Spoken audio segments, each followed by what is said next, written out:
to your Superman news video for the week March 21st to March 27th, 2014. In this week's Speeding Bulletin, we discovered who the special guest celebrities will be at this year's Superman celebration. The creators involved in the Superman Doomed saga gave us more details on the upcoming story. And Nightmare Superman joined the Infinite Crisis video game. Let's find out about these stories and more in this week's Speeding Bulletin. In movie news, MTV asked Jesse Eisenberg about whether he'd be shaving his head for his upcoming role as Lex Luthor in the Superman-Batman movie, and he was very tight-lipped about the part, joking around saying, "I'm not allowed to say anything about anything for the next 6 years." No TV news once again, so we jump straight into comic book news, where comic book creators on Action Comics, Superman, Wonder Woman and Superman spoke with comicbookresources.com about the upcoming Superman Doomed crossover, with Greg Pak explaining it's a big story and different parts of the story will be covered in different books. Each book will lead to the next. We're also writing so people who are reading only our books can pick that up and have a great story, but I would highly recommend getting them all because the sum impact of all of these together is going to be something special. Comic books we reviewed this week included Superman Unchained number 6, which was reviewed by Matthew Bellinger, who gave it a 4 out of 5, saying the story itself is starting to take form. Alyssa Gossage reviewed Adventures of Superman chapter 47, saying the ending is powerful and hopeful, and she rated this a 4 out of 5. Supergirl number 29 was reviewed by James Lance, who gave this a 5 out of 5, saying a lot happens in this book and it will leave the reader impatient for more. James also reviewed the flip book Green Lantern number 28 and Red Lanterns number 28, saying it's nice to see how Kara's story continues, and he rated this a 4 out of 5. Smallville Lantern chapter 2 was reviewed by Matt Shaw, who gave this a 3 out of 5, calling it pretty solid storytelling. And T.A. Hewitt reviewed Justice League Beyond 2.0 chapter 16, calling it a mediocre ending to the Brainiac story, and he rated this chapter a 3 out of 5. Superman comics available this week from March 26th include Adventures of Superman chapter 48 digital comic has been available since March 24th. Injustice Year 2 chapter 6 digital comic has been available since March 25th. Adventures of Superman number 11 print edition, which is available in a variant cover. DC Universe vs Masters of the Universe number 6. Injustice Year 2 number 3 print edition. Red Lanterns number 29 continues the Supergirl story. Superman number 29, which is available in a variant cover. Teen Titans number 29, which is also available in a variant cover. World's Finest number 21 continues the story with Superman and Batman. And Smallville Lantern chapter 3 digital comic will be available March 28th. Whether it's shorts, jeans, or a cap, you will look cool in these denim Superman clothes. Grab a pair of boys Superman jeans for just $11.14. Or how about a Superman leopard pattern denim basketball cap for $21? These and other great denim Superman items are available from your one-stop Superman shop, the Superman homepage online store at supermanhomepage.com/shop. In other news, the Superman Celebration Committee announced the celebrity guests for the 36th annual Superman Celebration to be held June 12th to June 15th in Metropolis, Illinois. This year, Dean Cain, Billy D. Williams, Valerie Perrine and Aaron Smolinski will be attending the 4-day festival. Go to supermancelebration.net for more details. Turbine and Warner Bros. Interactive Entertainment announced a new playable character for the Infinite Crisis free-to-play multiplayer online battle arena game, Nightmare Superman. Harness the energy of the Phantom Zone to summon howling wraiths, cold prisons and twisting vortexes as Nightmare Superman, the Phantom King. This powerful controller is the latest champion to join Infinite Crisis. For more details on the game, head to infinitecrisis.com. Nooka has teamed up with DC Comics to produce a line of Justice League Zoobzerk watches. The watch face has 12 dots arranged in a circle to represent the hours, a horizontal bar underneath for the minutes, and a small window to the right for seconds. This limited edition run from Nooka is available only in Singapore, Malaysia, Thailand and Indonesia at commongoodsociety.com. Episode 111 of Radio KAL, the monthly podcast of the Superman homepage, is now available to listen to.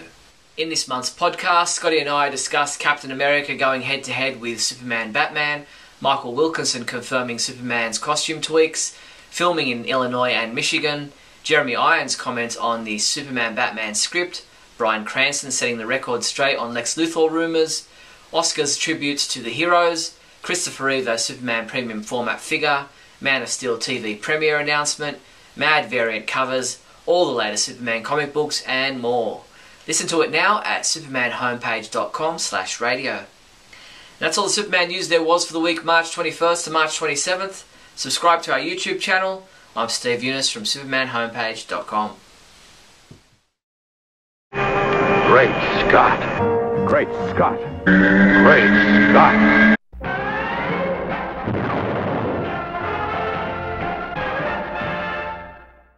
Hello everyone and welcome to a brooding edition of Great Scott. I'm Scotty V. Thanks for watching. It's good to see you.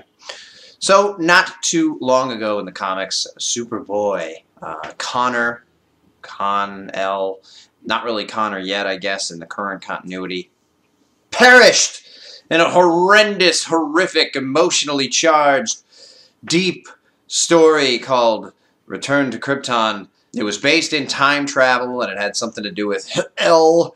As I always say, there's a little apostrophe there, so I think his name is L, just like Kal-El or Jor-El. It's L, and of course they're going for the cool factor. Hey, we can call this guy Hell, because L is the family name of Superman, and could be his name, and then it would be Hell, and all the cool kids like to say curses, or at least Faw curses that, you know, moms don't really want you to say, but aren't really curses anyway, and, you know, you could say, well, it's a place, it's not a curse, whatever. Anyway, I'm not that crazy about the L character. I haven't been since he was first introduced a year ago, or whatever it was, and I wasn't that crazy about seeing his return. I also wasn't that crazy about seeing another story about maybe Krypton didn't get destroyed, or maybe it couldn't be destroyed, or maybe they could save it, or giving Supergirl another reason to despise Superman. Even though in the story proper, they all agreed it had to be done, and they were all part of the process of making sure that things got back to normal, because otherwise L was going to be ruling over everyone and doing terrible things. I don't actually even know what the reasoning was behind it. Because if Hell is ruling over Krypton and he's torturing everyone, isn't that better than it being destroyed? Because now you can send in teams of heroes and stuff to go in there and save everybody. But I digress. I kind of forget what the whole culmination of the story was. But my thing is that Superboy, this Superboy, didn't really become an important character in the Superman mythos, but the Superboy that was part of the reign of the Superman back in the 90s after Superman was killed is kind of who this Superboy was supposed to be based on. And my problem is it's just like with Supergirl. Superman showed no connection to him, just like he doesn't with Supergirl. He doesn't show that he cares for them, and Superman is supposed to care for everybody, especially members of his own family. It's clear that there's some connection to Superman in this Superboy character. He's wearing the crest. Why doesn't Superman ever go to him? Why don't they ever have a conversation together? Why don't they ever get to know each other? Same as with Supergirl. And then, at the end of the Return to Krypton arc, Superboy dies and no one really reacts. There's no crying, there's no screaming, there's no upsetness, there's no disappointment. They just go back to the portal and they go through, and they don't even mention it. It's not even, it bothers me. There's no funeral, there's no service, there's no words. Superman doesn't say anything about it. And Supergirl had hated him from the beginning, but had started to like him in this particular story, and she's over it already too. So it bothers me that they killed him, yes, and it bothers me the way it sort of happened and no one cared about it. You know, when one of the Flashes dies, every superhero in the world comes to their funeral. When Superman died, it was a huge big deal. And I realized that Superboy was not really part of the community proper. He was kind of on the outskirts. He was this clone in Project Nowhere that not too many people knew about, but Superman knew about it and should have been more involved with him before this point. But now he risks his life and he goes on this mission, and he's a big part, if not the main part, of the reason that the mission succeeds. And no one hails him. No one does anything in his memory. No one says he was a great hero. No one says he helped us save the Earth or Krypton or whatever it is that they actually accomplished by doing what they did in the story. So anyway, I didn't love the story, but I don't love what they decided to do. And now the Superboy that's in the Teen Titans title and the Superboy title proper is John Kent, son of Superman, and he's evil. Which is just fantastic. The son of Superman and Lois Lane, purportedly, and he's evil. He's going to be a bad guy. He's going to kill people. He's going to do horrible things. Why? Why do we need this? Why does Superman need this sort of darkness? And why do we need to say that the legacy of the greatest hero on Earth is going to have a child in the future that he can't even control, or doesn't teach right, or doesn't impart proper wisdom to him, or he's so far gone that it doesn't matter what Superman does, he's going to be a bad guy anyway? Isn't that kind of a super negative way to say Superman's future is going to be? Or are we at a point where the future is not yet solid and anything could change? And, you know, if they, you know, conceive the child flying in the air, it becomes evil. But maybe if they conceive it in a more human way on a bed, he'll come out good. You know, I don't really understand where they're going with it, and I understand it's good drama, and I understand it was good drama to kill a character that no one was buying the book of.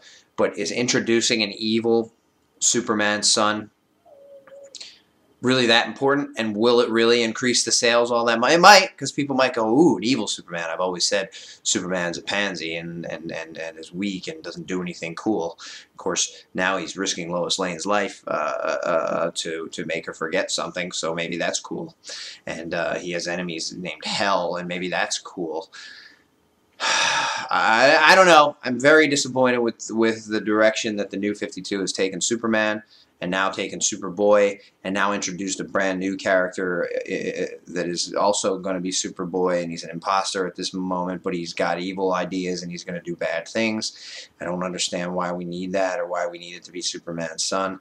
I hope that in the future we find out it really isn't, but that's kind of a red herring. It's kind of a saying, well, here's this, but no, it's not. It's kind of a cop-out once you introduce it, but I don't want it there in the first place, so I'm kind of bothered by the whole damn thing.